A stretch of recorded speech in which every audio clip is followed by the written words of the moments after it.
Hello. Hi, Jen. Hey, Tamara, how are you today? Good. Good to be here with you for our HR Huddle, our Monday afternoon meeting. I like the word huddle. We've been doing a lot of huddling today.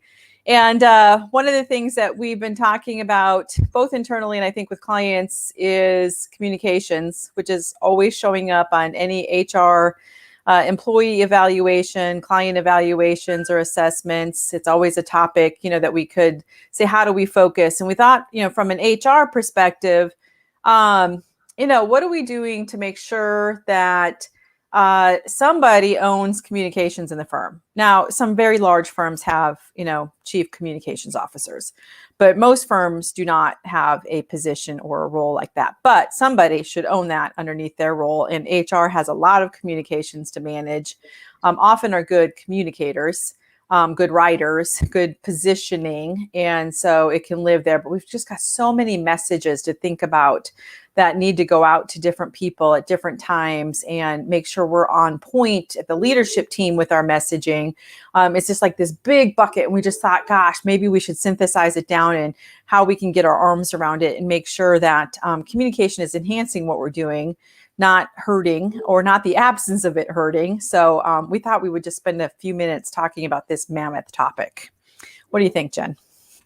Well, I think it's awesome, and I think it's so big that we won't cover it all. But I definitely, I think for all size firms listening to this, that or HR leaders from all different sizes of firms, we need to recognize that corporate communications exists when there is more than one of you working at the firm, more than one human being. The second you have two, you have some sort of coordination and you have some sort of needing to stay on message and stay together, getting on the same page regularly, explaining things to clients and prospects and to talent consistently.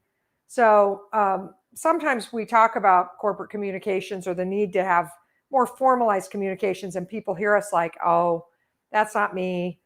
We're not big enough for that. And you are. So you're not big enough to have a director of communications, perhaps, but somebody needs to own it.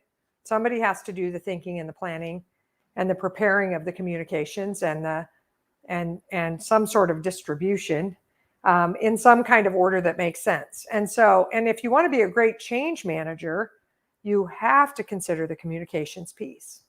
So the larger your organization, the more we would start to say, hey, who on the senior leadership team is going to be somebody who's going to guide communications outside of the strategic planning that you do, outside of, once you exit the room in any change strategy, if you're doing a merger or you're doing a, some sort of transaction of any kind, and a small acquisition, if you're launching a new service, all of those things require that we have some sort of consistent communication.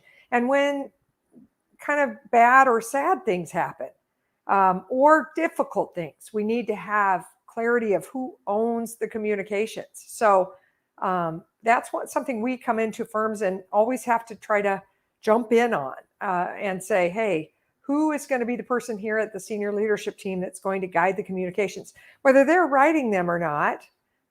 You might use an outside contractor to do that writing, or there may be somebody else in the HR department or in the marketing group, if you are large enough to have those that can do it, or you may have another gifted writer somewhere that can assist with creating communications. But you definitely have to say who owns it. And if you don't, no one owns it.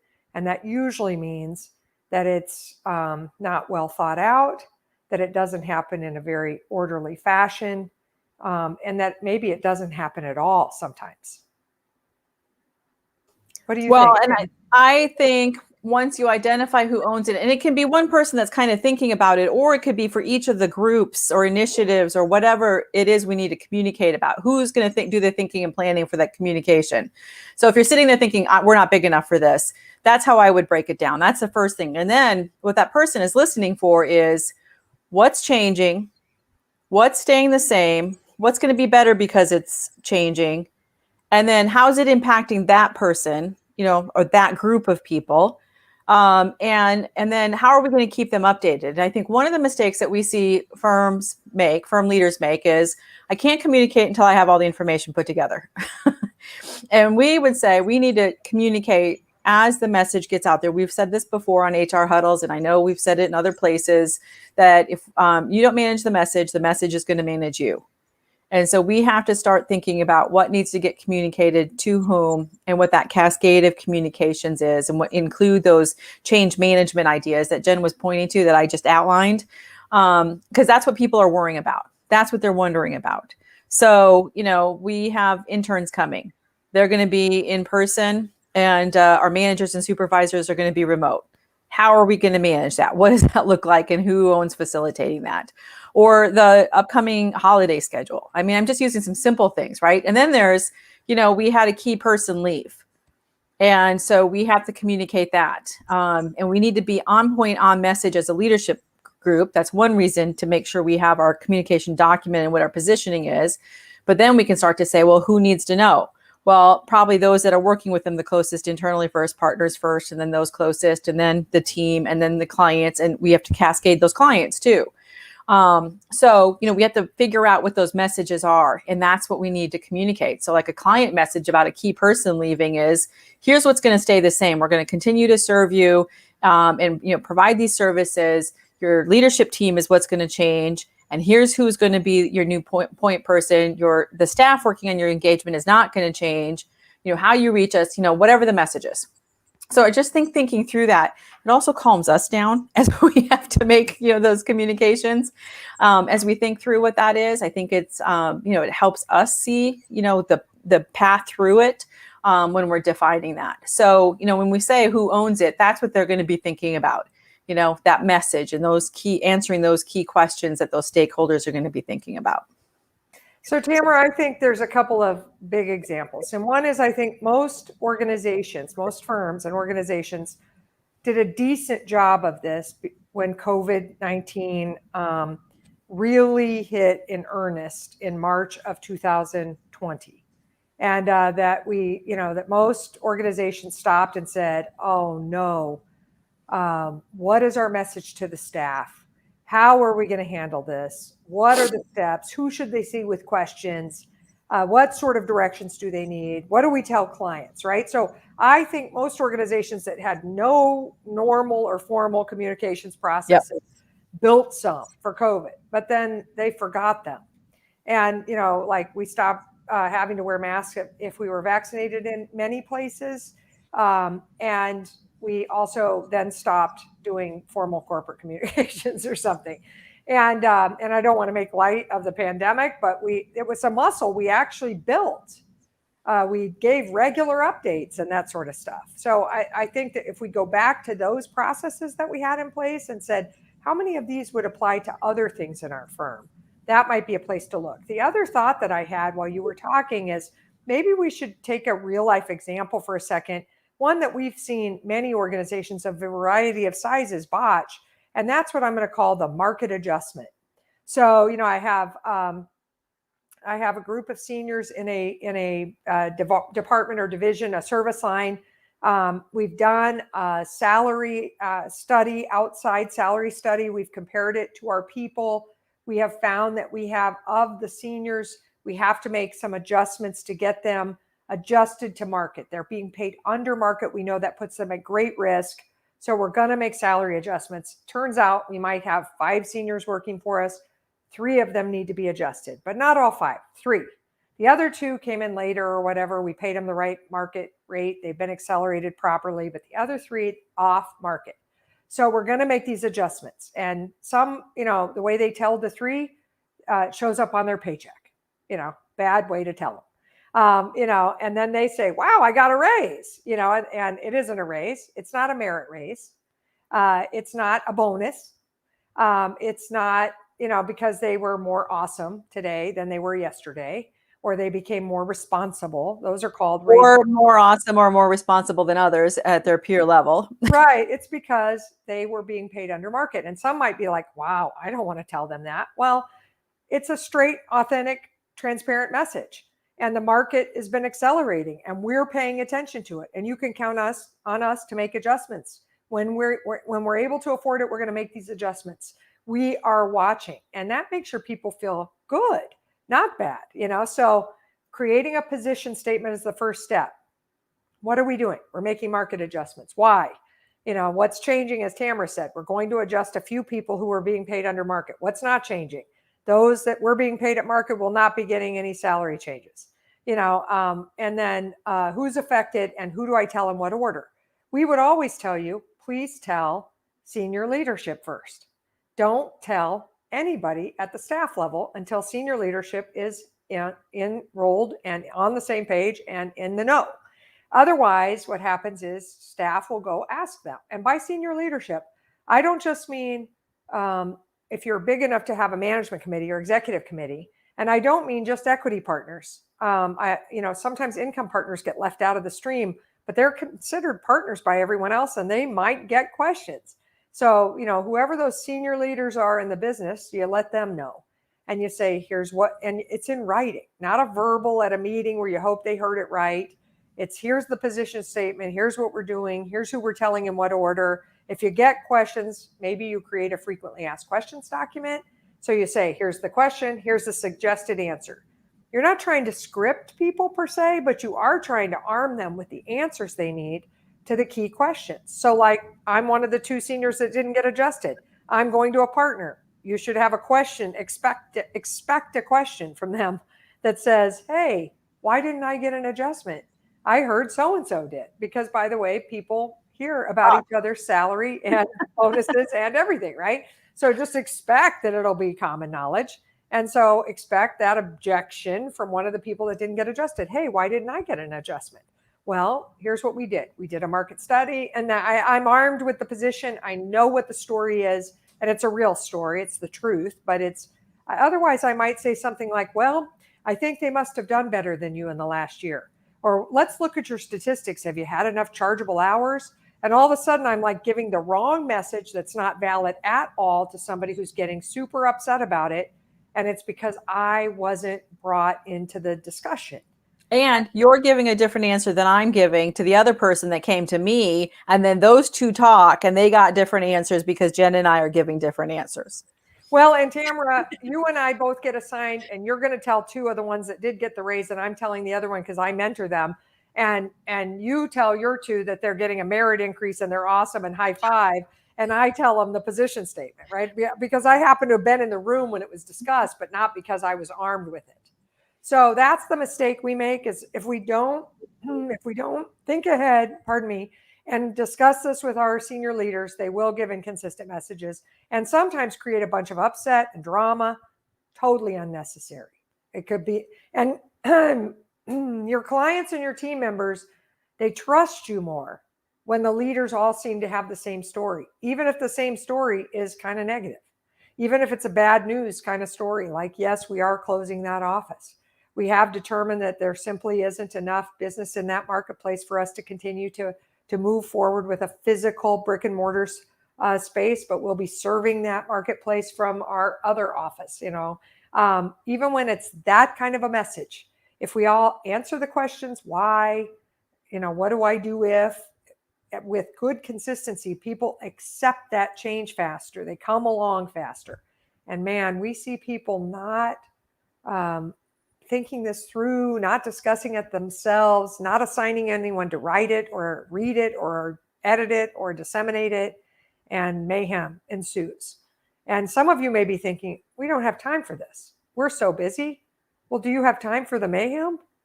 Do you have time to calm everybody down one by one?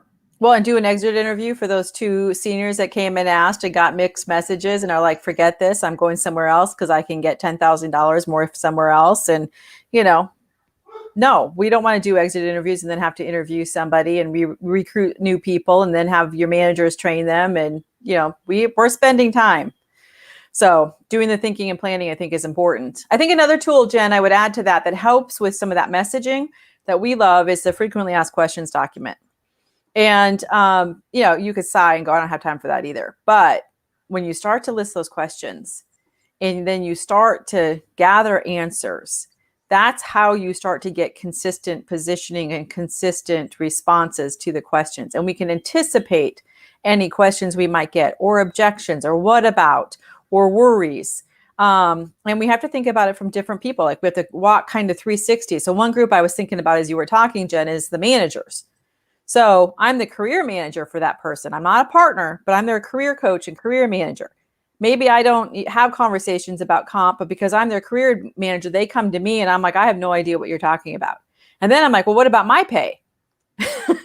So I start to, think about what that is. So if we can start to structure a frequently asked questions document, it'll help us with that positioning in our messaging, but also other possible, questions or objections. And it'll help people have more credibility and respect for you, that you've done the thinking, that you anticipated what some of those objections and those questions are, because we have a ready answer.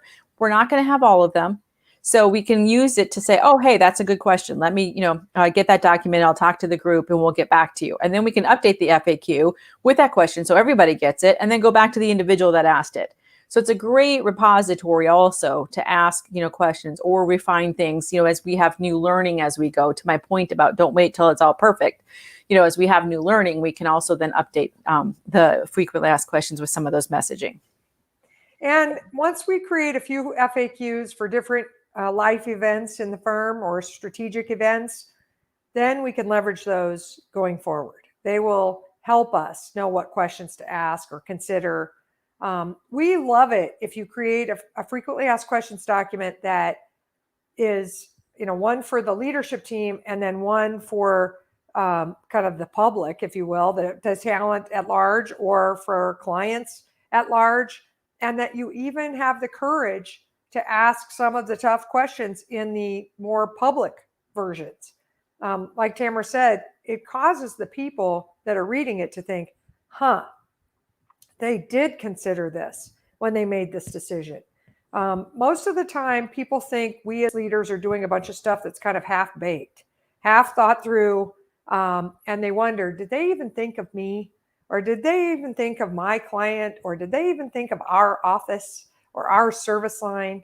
And so when they can read the frequently asked questions and they see that, yeah, we did think of that. And here's our answer to these objections. It really is powerful. It can be wonderful in terms of trust and respect building, and also change acceptance.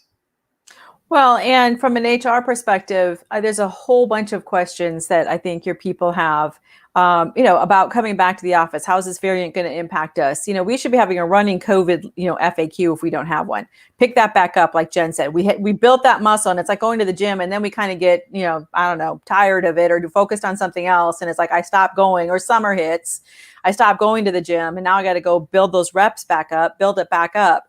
But also things like we have a leadership program in our firm, and I'm not on it. How come? We should have an FAQ for like leadership programs, or we should have an FAQ for other HR initiatives that we have going on. You all know about like benefits. We should have an FAQ for our benefits updates every year. We can leverage that and update it as we go. Why we're increasing or why we're not increasing, or why we're changing providers, or, what we're adding to it. Maybe we're doing some mental health, additions to it. But there's a whole list on the HR side for sure. But then you probably as HR professionals have insight and are in meetings listening to things. It's like, who's communicating this?